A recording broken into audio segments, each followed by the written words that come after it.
The modern world depends on electricity. It's not just a luxury we use to power our devices and enjoy our free time. It's not even just the convenience of having light, heating, and cooling in our buildings. Electricity is a crucial resource, especially in urban areas, providing public security, safety, and health, and making possible everything from emergency response to modern medical care in hospitals to even the other utilities we require, like fresh water and sanitation systems. But unlike those other utilities, electricity can't be created, stored, and used at a later time. The instant it's produced, it's used, no matter how far away the producer is from the user. And the infrastructure that makes all this possible is one of humanity's most important and fascinating engineering achievements. Hey, I'm Grady, and this is Practical Engineering. On today's episode, we're talking about the power grid.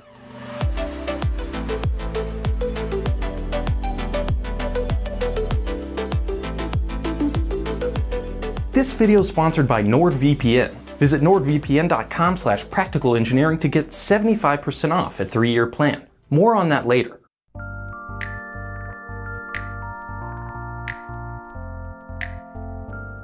Like most people, you probably take the grid for granted.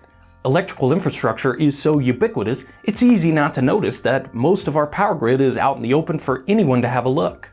I happen to be one of those people who does want to have a look, and hopefully by the end of this video series on electrical infrastructure, you will be too. This video is geared toward North America, but most of the concepts will apply to any other part of the world.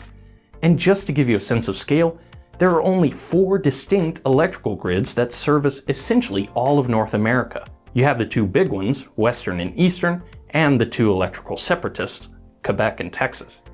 Depending on your definition, an electrical grid can be considered one of the world's largest machines. So how does this machine work? The basic function of generating electricity and delivering it to those who need it may seem simple. I can hook up a small generator to a light and boom, power grid. With the cost of solar panels reaching record lows, many are exploring the possibility of generating all the power they need at home and forgoing the grid altogether. But a wide area interconnection, that's the technical term for power grid, offers some serious advantages in exchange for increased complexity. Here's a simplified diagram showing the major components of a typical power grid, and we'll follow the flow of electrical current as it makes its way through each one. We start with generation, where the electricity is produced. There are many types of power plants, each with their own distinct advantages and disadvantages, but they all have one thing in common. They take one kind of energy and convert it into electrical energy. Most power plants are located away from populated areas, so that electricity they create needs to be efficiently transported. That's handled by high voltage transmission lines.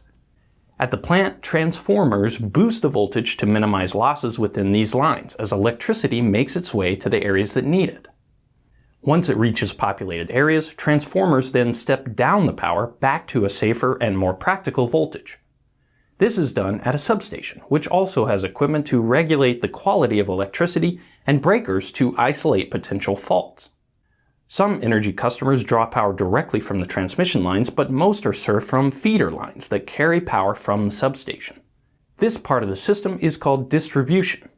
From the feeders, smaller transformers step down the voltage to its final level for industrial, commercial, or residential uses before the electricity reaches its final destination.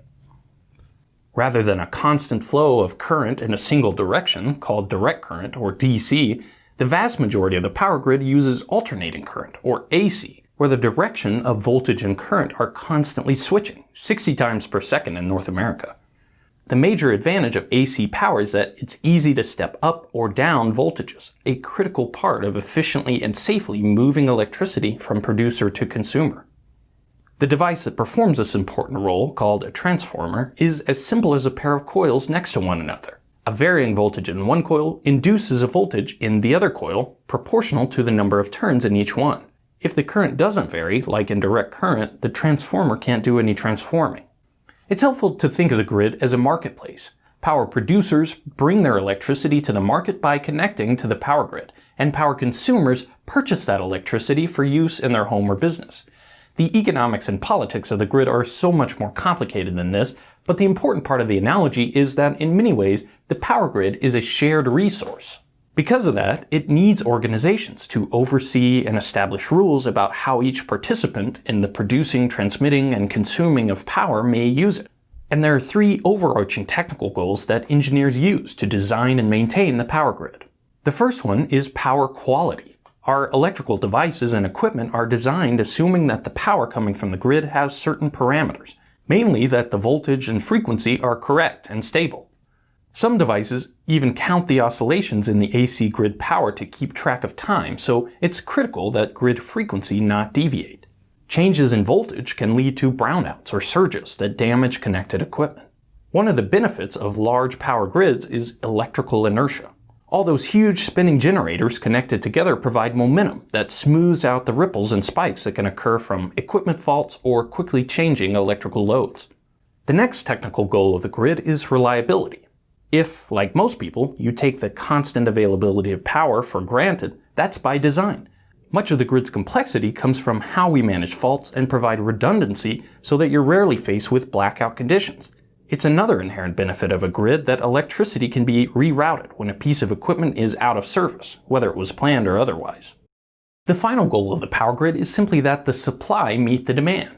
Electricity production and consumption happen on a real-time basis.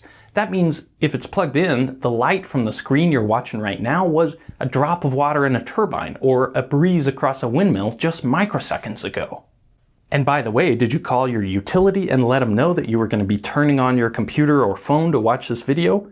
I'm willing to bet you didn't, which means not only did they have to adjust their production up to match the extra load, but they had to do it immediately, without any warning whatsoever. Luckily, having millions of people connected to the same grid smooths out the demand created by individuals, but load following is still a major challenge. For the most part, electrical demand follows a fairly consistent pattern, but factors like extreme weather can make it difficult to forecast. Grid operators balance demand by dispatching generation capacity in real time. The cheapest sources of power are used to fulfill the base load that's more consistent, and higher cost sources are used for peaking when demand exceeds the base. But it's not as simple as flipping on a switch. Large power plants can take hours, days, or even weeks to start up and shut down. Equipment needs to be taken out of service for maintenance. Fuel costs fluctuate. Renewable sources like wind and solar can have massive and unpredictable variations in capacity, providing irregular sloshes of power to the grid. You can see why balancing electricity supply and demand is this fantastically complex job of taking into account all these considerations, some of which are predictable and some of which aren't.